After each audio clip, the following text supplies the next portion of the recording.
वफ़ाउन खे सोहणा तू यादि कंदे,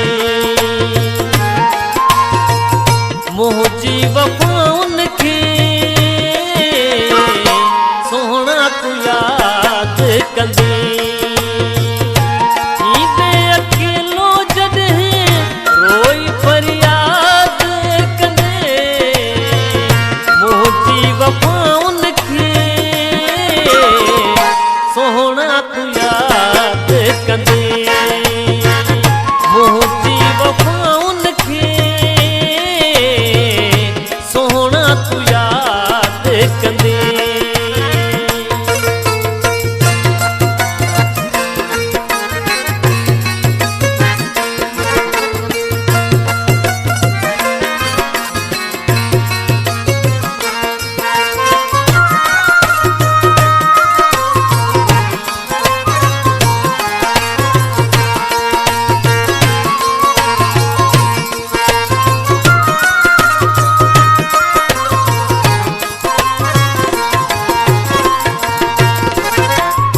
जुदा न रहणो मन, इहे कया हुई वायदा वचन।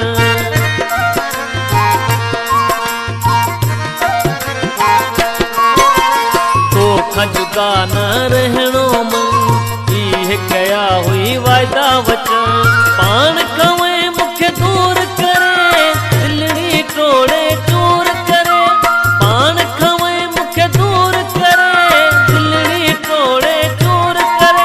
याद ईंदई मुंहिंजूं ॻाल्हियूं मूंखे यादि तूं कंदे, मुंहिंजी वफ़ाउन खे सोहणा तू यादि कंदे, मुंहिंजी वफ़ाउन खे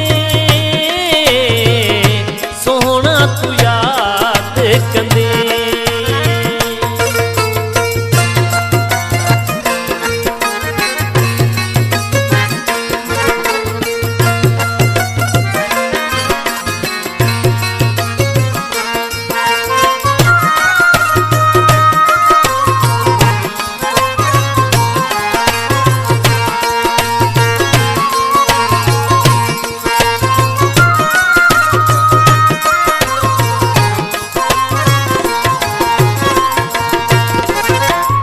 मुखां नाहे दूर रहियो, अॼु छो मूंखे छॾे पियो।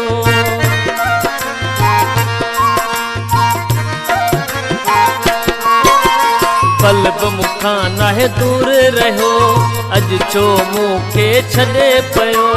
दूर थी उनखे पवंदी ख़बर, कहिड़ो विञायो जानी जिगर। दूर थी उनखे पवंदी ख़बर, कहिड़ो विञायो जानी जिगर। वरी मूं मिलण लाइ ईंदे फरियाद तूं कंदे, मुंहिंजी वफ़ाउन खे सोहणा तू यादि कंदे, मुंहिंजी वफ़ाउन खे सोहणा तू यादि कंदे।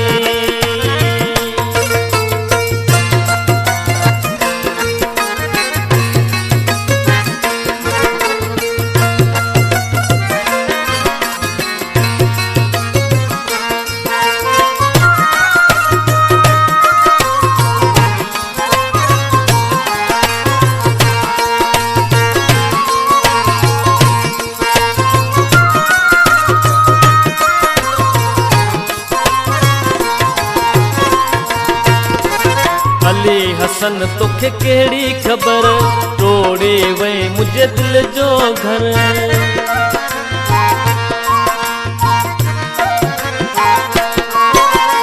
अली हसन तोखे कहिड़ी ख़बर, तोड़े वई मुंहिंजे दिल जो घर। फिरोज़े जे इन यादनि खे, चंद इन्ही मुलाक़ातनि खे। फिरोज़े जे इन यादनि खे, चंद इन्ही मुलाक़ातनि खे। सोचे कॾहिं दिल जे आलम खे आबाद तूं कंदे, मुंहिंजी वफ़ाउन खे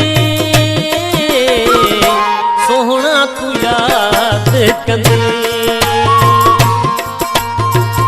मुंहिंजी मुझी वफ़ाउन खे सोहणा तू याद कंदे थींदे अकेलो जॾहिं रोई फरियाद कंदे मुझी वफ़ाउन खे सोहणा तू याद कंदे